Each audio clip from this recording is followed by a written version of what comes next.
When Jake Mitchell returned to his family's ranch after years away, he expected to find peace in the rolling hills of Montana. Instead, he discovered a nightmare of flames, buried secrets, and a legacy worth killing for.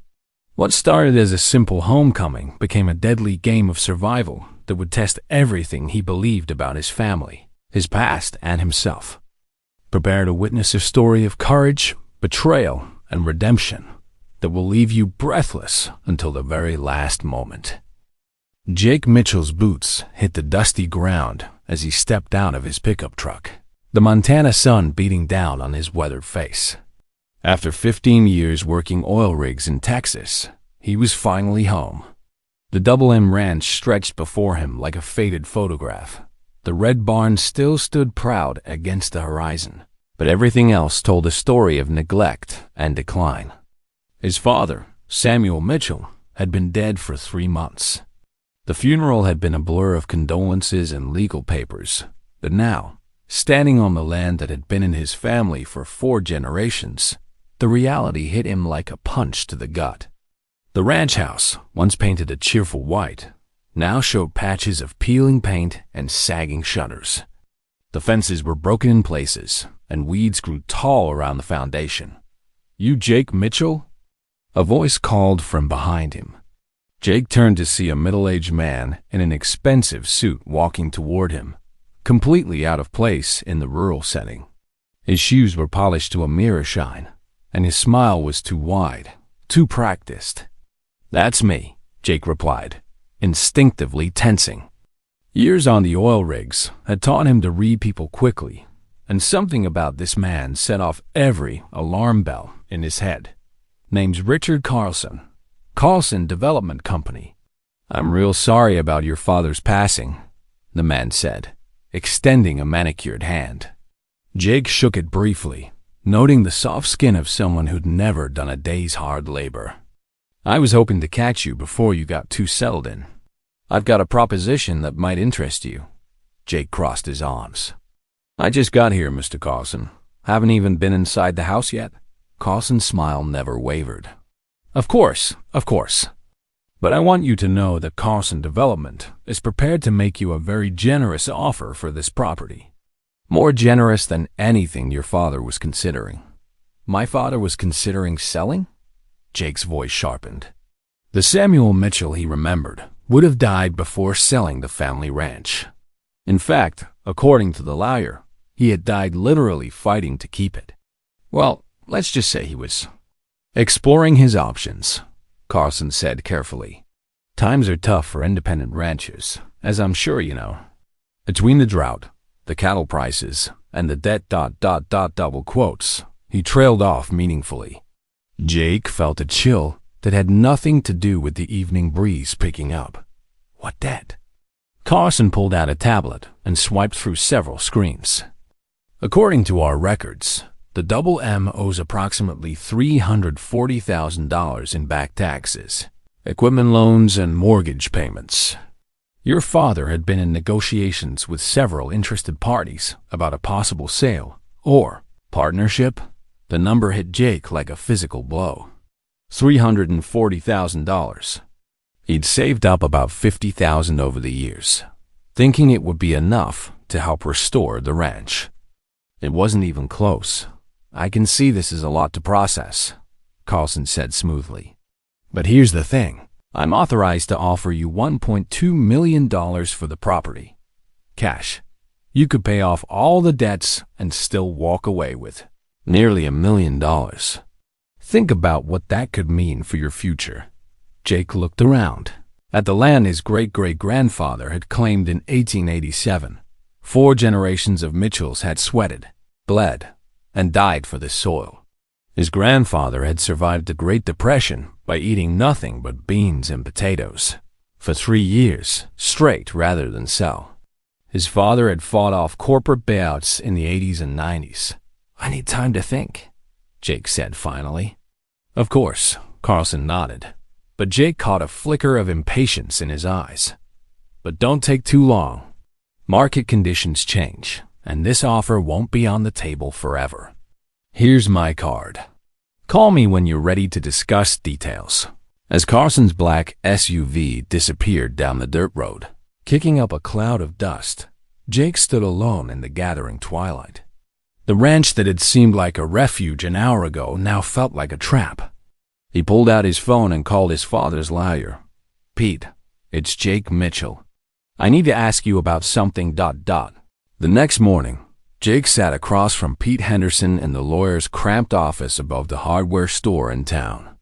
Pete had been the Mitchell family attorney for 30 years, and his lined face showed every one of them.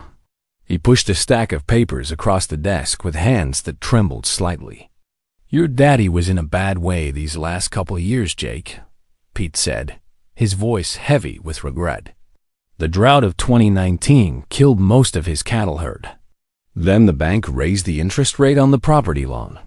He took out additional loans to keep going, then more loans to pay those loans. It's a spiral a lot of ranchers get caught in these days."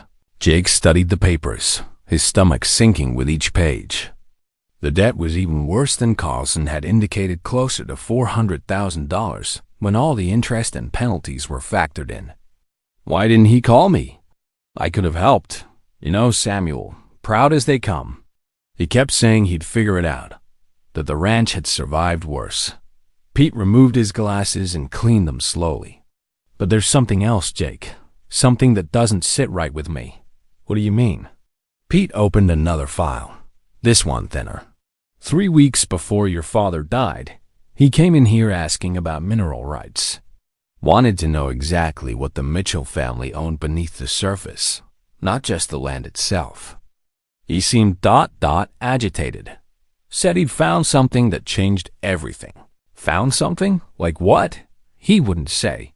Just asked me to research the original land grants, going all the way back to the 1880s. He was particularly interested in the eastern section of the property, near Willow Creek. Pete leaned forward. "Jake, your father died of a heart attack, but he was in better shape than men half his age. He didn't smoke, barely drank, worked physical labor every day of his life." Jake felt a chill creeping up his spine. "Are you saying ... double quotes? I'm not saying anything officially," Pete interrupted. "But I think your father discovered something someone didn't want discovered. And I think the Richard Carlson fellow knows exactly what it was." That afternoon, Jake drove out to the eastern section of the ranch, the area Pete had mentioned. He'd played here as a child, building forts in the cottonwood trees along Willow Creek, but he hadn't been back in years. The landscape was exactly as he remembered, rolling hills covered in buffalo grass, with the creek cutting a meandering path through stands of willow and aspen. He parked near where the old line shack used to stand and began walking, looking for anything unusual. His father had mentioned finding something, but what? Jake spent 2 hours covering the area, finding nothing but cattle trails and prairie dog holes. It was pure luck that he spotted it, a glint of metal half buried under a fallen branch. Jake dug it out and found himself holding a surveyor's stake, the kind used to mark property boundaries or mineral claims. But this wasn't old. The metal was barely tarnished, and when he brushed off the dirt, he could see fresh scratches from recent use. Following the creek bed, Jake found 2 more stakes, forming a rough triangle around a depression in the land that he'd never noticed before. It looked natural enough, a slight dip where rainwater might collect, but when he examined it more closely, he could see that the soil had been disturbed recently. Someone had been digging here. As the sun began to set, Jake heard the rumble of an engine approaching. He quickly pocketed the surveyor's stakes and walked back toward his truck. But a black SUV, the same one Carlson had driven, was already blocking his path. 2 men got out. Neither was Carlson. They were younger, harder looking, wearing work clothes that didn't disguise the bulges under their jackets. The taller one had a scar running from his left ear to his jaw. "You're trespassing," the scarred man said without preamble. "This is my land," Jake replied, but he could hear the uncertainty in his own voice. "Not anymore, it isn't," the second man said. He was shorter but broader, with the build of someone who'd spent time in prison weight rooms. Mr. Carlson's company has development rights to this section. You need to leave." Jake looked at his own truck, still 50 yards away, then at the two men between him and escape. He'd been in fights before, but never against two armed opponents. "I haven't seen any papers giving Carlson development rights." The scarred man smiled, and it wasn't a pleasant expression. "Papers can be filed retroactively, especially when there's no one around to contest them." The threat was clear enough. Jake raised his hand slowly. "No problem. I was just leaving anyway." But as he walked toward his truck, his mind was racing. How had they known he was here? Had they been watching him? And what exactly had his father discovered that was worth killing for? As he drove away, Jake caught a glimpse in his rearview mirror of the two men walking toward the depression by the creek, carrying shovels.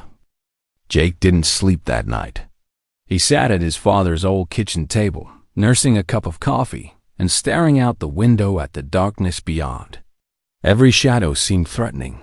Every creak of the old house sounded like footsteps. The encounter at Willow Creek had shaken him more than he wanted to admit. At dawn, he drove into town to use the internet at the library. The ranch's phone and internet had been disconnected months ago for non-payment, and Jake's cell phone barely got 1 bar of signal. What he found during 3 hours of research made his blood run cold. Carlson Development Company wasn't just interested in the Double M Ranch. Over the past 5 years, they'd acquired 17 properties in the county, all of them ranches and farms in the same general area. The pattern was always the same: financial difficulties, generous payout offers, and quick sales. But what was most disturbing was what happened to the previous owners. Of the 17 families who'd sold to Carlson, 6 had left the state entirely. 4 had died in various accidents within a year of the sale car crashes, hunting accidents, a house fire. The remaining 7 had simply vanished from public records as if they'd never existed. Jake was copying down names and dates when he felt someone sit down at the computer terminal beside him. He glanced over and saw a woman about his age, with prematurely gray hair and tired eyes. She was looking at his screen with obvious interest. "You researching Carlson Development too?" she asked quietly. Jake studied her carefully. After yesterday's encounter, he wasn't inclined to trust strangers. Maybe, who's asking? Sarah Hendricks. "My family used to own the Circle H Ranch, about 10 miles south of your place." She gestured at the screen. "That was our name on your list number 4. The ones who died in a house fire." Jake felt his pulse quicken. "I'm sorry for your loss. My parents and my younger brother," Sarah continued, her voice steady but her hands shaking slightly. "The fire department said it was electrical, but my father was a licensed electrician. He rewired that whole house himself just 2 years before." She paused. "The fire happened 3 days after they signed the papers to sell to Carlson." I think my family was murdered," Sarah said bluntly. "And I think yours was too. They moved to a back corner of the library where they could talk without being overheard." Sarah told her story in precise, careful words, as if she'd rehearsed them many times. Her parents had been pressured to sell when their cattle started getting sick, some kind of mysterious illness that the veterinarians couldn't identify. The bank had called in their loans early. Then Carlson had appeared with his generous offer and his too wide smile. "But here's the thing," Sarah said, pulling out a manila folder. "I've been investigating this for 2 years now.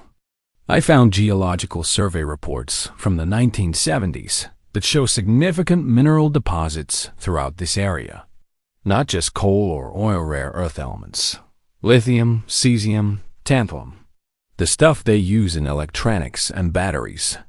Jake thought about the surveyor's stakes he'd found. "Worth killing for?" "Worth billions," Sarah confirmed. "But here's what I can't figure out. Why the elaborate scheme? If Carlson's company knows about the mineral rights, why not just make legitimate offers? Why the intimidation and the ... accidents? Maybe because they don't have legitimate claim to the mineral rights." Jake said slowly. Maybe they're stealing them. Sarah nodded grimly. That's what I think too.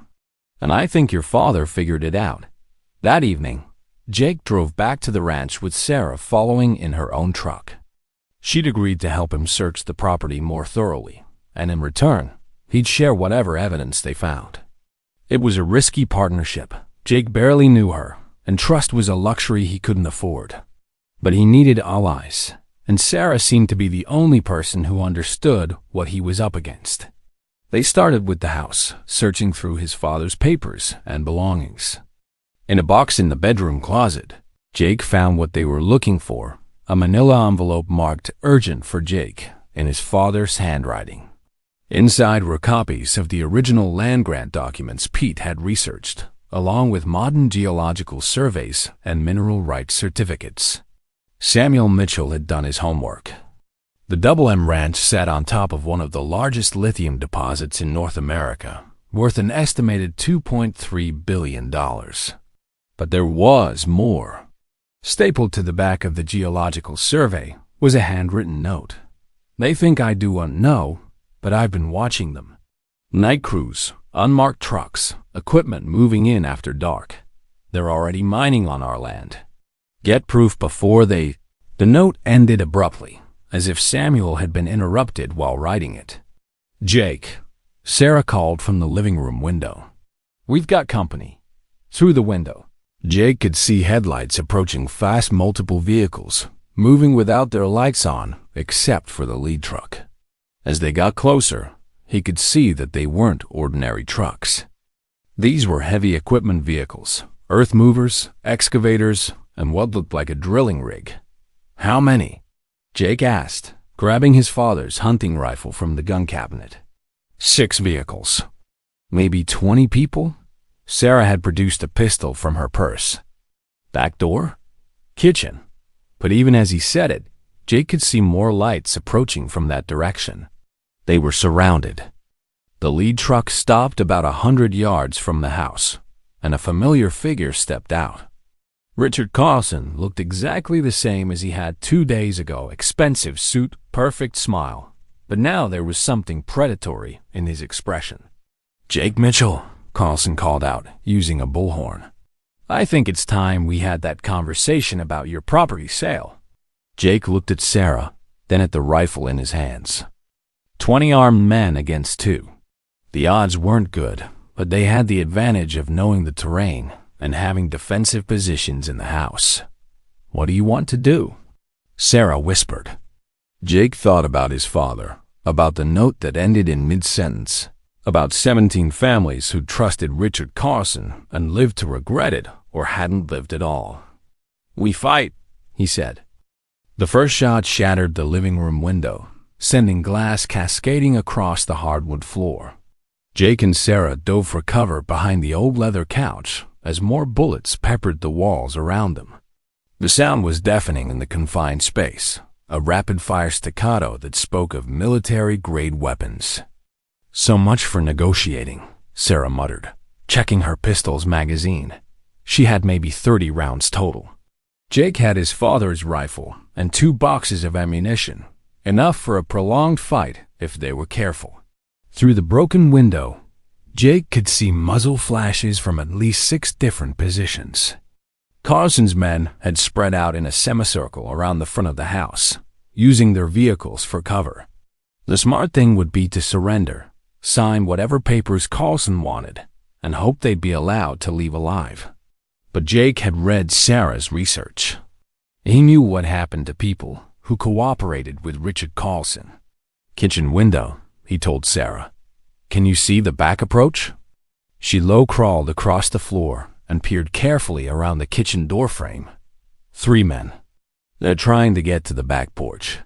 Jake lined up a shot through the front window and squeezed the trigger. The rifle kicked against his shoulder, and one of the muzzle flashes stopped abruptly. A scream echoed across the yard, then angry shouting. Mitchell! Carson's voice came through the bullhorn again. You're only making this harder on yourself. We just want to talk business. Funny way of talking. Jake shouted back, chambering another round. The gunfire intensified. Jake could hear bullets punching through the wooden walls, shattering dishes in the kitchen, splintering the stair railings. The old ranch house was solid, but it wasn't built to withstand a military assault. Sarah had taken position at the kitchen window and was returning fire at the men approaching from behind. Her pistol cracked rhythmically aimed shots, not panic firing. Jake was impressed, despite the circumstances. Whoever Sarah Hendricks was, she knew how to handle herself in a fight. "We can't stay here," she called over the noise. "They'll burn us out or just keep shooting until they bring the whole house down." Jake knew she was right, but where could they go? The barn was too far across open ground, and his truck was parked right in front of the house, impossible to reach without exposing themselves to crossfire. Then he remembered something. When he was 12, his father had shown him a storm cellar built into the hillside behind the house. It had been dug during the Depression as protection against tornadoes, but it also connected to an old mine shaft that his great-grandfather had tried to dig in the 1920s. The tunnel wasn't very long, but it came out near the creek, almost a quarter-mile away. "Storm cellar," Jake said. "Behind the house. There's a tunnel." Sarah nodded grimly. Getting to the cellar would mean crossing about 50 feet of open ground while under fire, but it was better than staying trapped in the house. Jake emptied his rifle at the front positions, keeping Carlson's men pinned down while Sarah made her move. She kicked open the back door and sprinted across the yard in a zigzag pattern, bullets kicking up dirt around her feet. Jake heard her grunt as something hit her, but she kept running and disappeared into the shadows near the hillside. Reloading quickly, Jake laid down more covering fire and followed her path. A bullet tugged at his jacket sleeve. Another burned a line across his shoulder, but he reached the cellar entrance without taking a serious hit. Sarah was waiting for him, pressing a hand to her left arm where blood was seeping through her shirt. "Just a graze," she said through gritted teeth. "Where's this tunnel?" The storm cellar was exactly as Jake remembered, a cramped space carved out of the hillside, with wooden shelves that still held some of his grandmother's canned goods from decades past. At the back, hidden behind a pile of old lumber, was the entrance to the mine shaft. The tunnel was narrow and low, barely wide enough for one person at a time. Jake had to crawl on hands and knees, feeling his way in the pitch darkness. Behind him, Sarah's breathing was labored. The wound was worse than she'd admitted. Behind them both, Jake could hear Carlson's men discovering the cellar entrance. "They're in the tunnel," someone shouted. "Get some lights down here." Jake crawled faster, ignoring the pain in his knees and the way the tunnel walls scraped his shoulders. The air was stale and thick, heavy with the smell of decades-old earth. Several times he had to stop and clear away cave-ins, loose rocks, and dirt that had accumulated over the years. After what felt like hours, but was probably only 20 minutes, Jake saw a glimmer of starlight ahead. The tunnel mouth was hidden by overhanging willow branches, invisible unless you knew exactly where to look. He emerged into the night air gasping, then turned to help Sarah out of the tunnel. She was pale and shaky, the blood loss taking its toll. But she was alive, and they were free temporarily. From their position by the creek, they could see the ranch house clearly. Every window was lit up with searchlights, and armed figures moved through the rooms systematically. Carlson stood in the front yard, directing the operation like a general commanding troops. "What now?" Sarah whispered. Jake watched the men searching his family home, ransacking 4 generations of memories in their hunt for him and Sarah. His father's papers, his mother's photographs, his grandfather's war medals, all of it being torn apart by strangers who had no right to be there. Something cold and hard settled in Jake's chest. These people had killed his father. They'd murdered Sarah's family. They'd destroyed 17 other families, all for money. All for mineral rights that they were stealing anyway. "Now we make them pay," Jake said. Dawn was breaking over the Montana hills when Jake and Sarah made their way back toward the ranch. They'd spent the night moving through the darkness, circling around to approach from the north, where the terrain was roughest. Jake knew every draw and gully on this land. It was an advantage he intended to use. Sarah's arm was bandaged with strips torn from Jake's shirt, and she'd lost too much blood to be at full strength. But her eyes burned with the same cold determination that Jake felt. They both lost everything to Richard Carlson and his organization. This wasn't just about stopping criminals anymore. It was about justice. From a ridge overlooking the ranch complex, they could see the full scope of Carlson's operation. The heavy equipment from the night before was positioned around the eastern section of the property, near Willow Creek. Work lights illuminated an excavation site that was far larger than anything Jake had imagined. A pit nearly 100 feet across and at least 30 feet deep. My God, Sarah breathed. They've been mining here for months, maybe years. Jake counted at least 15 men working the site, plus guards posted at strategic points. The ranch house was dark now, apparently abandoned after the night's search had come up empty. But Carlson's black SUV was still parked in the yard, suggesting the man himself was still around somewhere. "We need proof," Jake said. "Evidence that will hold up in court and can't be covered up or explained away." Sarah pulled a small digital camera from her jacket. "I've been documenting everything for 2 years. Photos, recordings, financial records. But we need something that directly links Carlson to the murders, your father, my family, the others." They spent the morning watching and photographing the mining operation. The scale was staggering, millions of dollars worth of equipment, dozens of workers, a level of organization that suggested serious backing from corporate or even government sources. This wasn't just a scam to steal mineral rights from individual ranchers. This was industrial espionage on a massive scale. Around noon, Jake spotted movement near the ranch house. Carlson emerged from the front door, talking on a cell phone. Even at a distance, Jake could see the man's agitation-sharp gestures, pacing back and forth across the porch. Something had gone wrong with whatever plan Carlson was executing. "We need to get closer," Jake said. "If we can record him talking about the murders, ... They worked their way down the ridge using available cover fence lines, drainage ditches, abandoned farm equipment. It was slow going, especially with Sarah's injury. But by mid-afternoon, they were positioned behind the old barn, close enough to hear conversations. Carlson was still on the phone, and his voice carried clearly in the still air. "Don't care what it costs," he was saying. "Mitchell and the Hendricks woman have enough evidence to bring down the entire operation. If they reach the FBI or the state attorney general... He paused, listening. No, burning down the house didn't work. They weren't inside. And now we've got bodies to explain. Jensen took a bullet in the shoulder. Martinez might lose an eye." Jake felt Sarah tense beside him. She was recording everything on her phone, but they needed more than just half a conversation. Carlson continued. "The old man was smarter than we gave him credit for. He must have hidden copies of the geological surveys somewhere off the property. And he definitely knew about the night mining operations." Another pause. "Yes, we had to eliminate him. Same as the Hendricks family and the others. But this has gotten out of control." Sarah's hand was shaking as she held the phone, but she kept recording. This was it, a confession to multiple murders, captured on digital audio.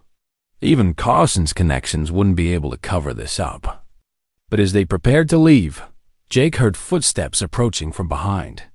They'd been so focused on Carlson's conversation that they'd missed the guard patrol circling the property. "Don't move," a familiar voice said. It was the scarred man from the encounter at Willow Creek, and this time he had his gun drawn. "Drop whatever you're holding and put your hands where I can see them." Sarah slowly placed her phone on the ground. Jake raised his hands but kept his father's rifle within easy reach. "Mr. Carlson," the scarred man called. "Found your missing persons." Carlson ended his phone call and walked over, his practiced smile back in place despite the circumstances. "Jake, Sarah, I have to admit I'm impressed. Not many people could have evaded my security team for this long. We know what you've been doing," Jake said. "The mining, the murders, all of it. And we have proof." Carlson glanced at the phone on the ground, then back at Jake. "That little recording?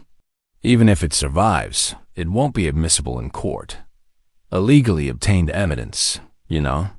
Besides, who's going to believe a desperate rancher and a conspiracy theorist over a respected businessman?" "The FBI might be interested," Sarah said defiantly. "The FBI has bigger concerns than local property disputes," Carlson replied. "National security, you understand. This lithium deposit is critical to American defense interests. Sometimes individuals have to sacrifice for the greater good." Jake felt pieces clicking together in his mind. "You're not just stealing mineral rights. You're working for someone bigger. The government?" Carson's smile widened.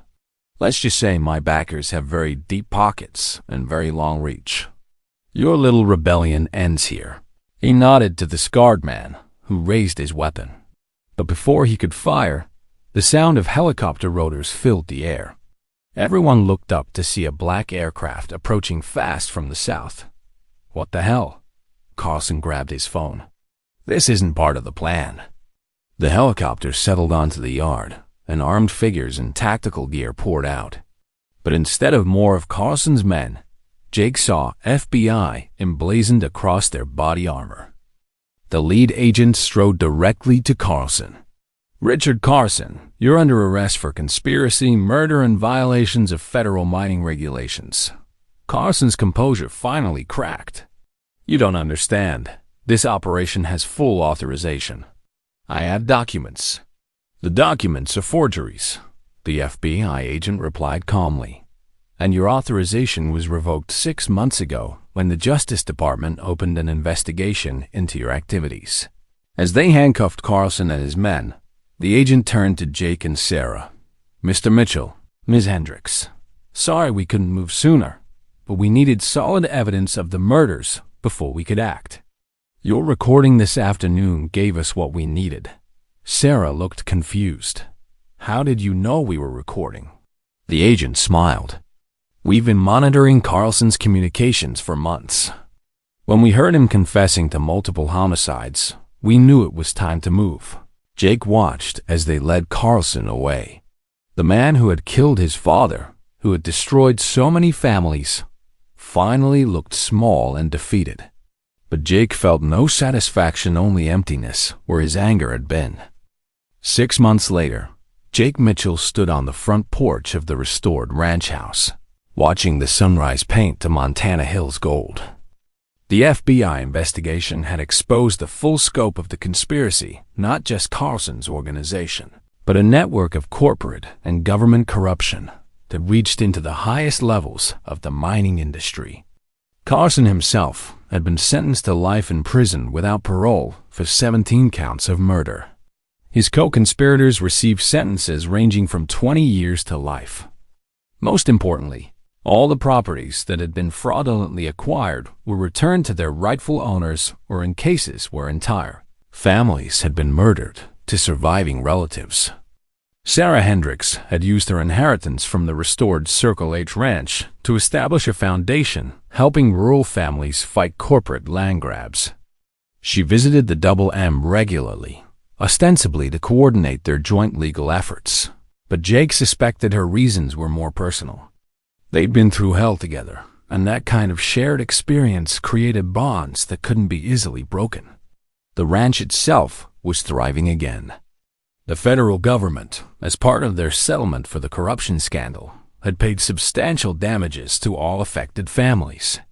Jake had used his settlement to pay off all debts, restore the buildings, and modernize the operation.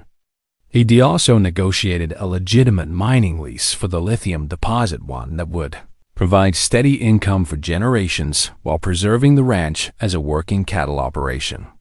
But perhaps most importantly, Jake had found the rest of his father's hidden documents. Samuel Mitchell had been more thorough than anyone realized. Hidden in a safety deposit box in town were complete records of the illegal mining operation, names and dates of all the victims, and evidence of the government conspiracy that had enabled Carlson's crimes. Pete Henderson, the family lawyer, had helped Jake donate these documents to the Montana Historical Society, ensuring that the truth about what had happened would never be forgotten or covered up. A memorial had been erected near Willow Creek, bearing the names of all 17 families who had been destroyed by the conspiracy. As Jake watched the cattle grazing in the east pasture healthy animals on land that had been illegally strip-mined just months before, he thought about legacy. His great-great-grandfather had claimed this land with nothing but determination and courage. His grandfather had held on to it through the Great Depression. His father had died protecting it from corporate thieves. Now it was Jake's turn to be a steward of this legacy. But he learned something the previous generations hadn't known sometimes. The greatest threats came not from nature or economic hardship, but from people who would use any means necessary to take what wasn't theirs. His phone rang, interrupting his thoughts. It was Sarah. "Jake, you need to turn on the news." Channel 7. Jake walked inside and switched on the television just in time to see a breaking news report. The anchor was talking about a new investigation into illegal mining operations in Wyoming operations that showed suspicious similarities to the Carlson case. Federal authorities are asking anyone with information about suspicious land purchases or unusual mining activity to contact the FBI immediately, the anchor was saying. Special Agent Martinez, who led the successful Carlson investigation, says they believe this may be part of a larger pattern of corporate land fraud throughout the western United States. Jake smiled grimly. The fight wasn't over. It might never be over. But at least now people were watching. The days when corporations could murder entire families and steal their land with impunity were ending. The Double M Ranch had been saved, but more importantly, the truth had been preserved. Samuel Mitchell's sacrifice had not been in vain. The legacy he died protecting would continue, not just as a piece of land, but as a symbol of what ordinary people could accomplish when they refused to surrender to those who would exploit their courage and determination. As the morning sun climbed higher over the Montana hills, Jake Mitchell walked out to check on his cattle, carrying his father's rifle and his great-great-grandfather's determination. The land was secure, the truth was protected, and the legacy lived on. But he remained vigilant, knowing that somewhere out there, other Richard Carlsons were looking at other family ranches and seeing nothing but dollar signs. And when they came, they would find not helpless victims, but families who had learned the cost of complacency and the value of fighting for what was right. The Double M Ranch endured as it always had, as it always would.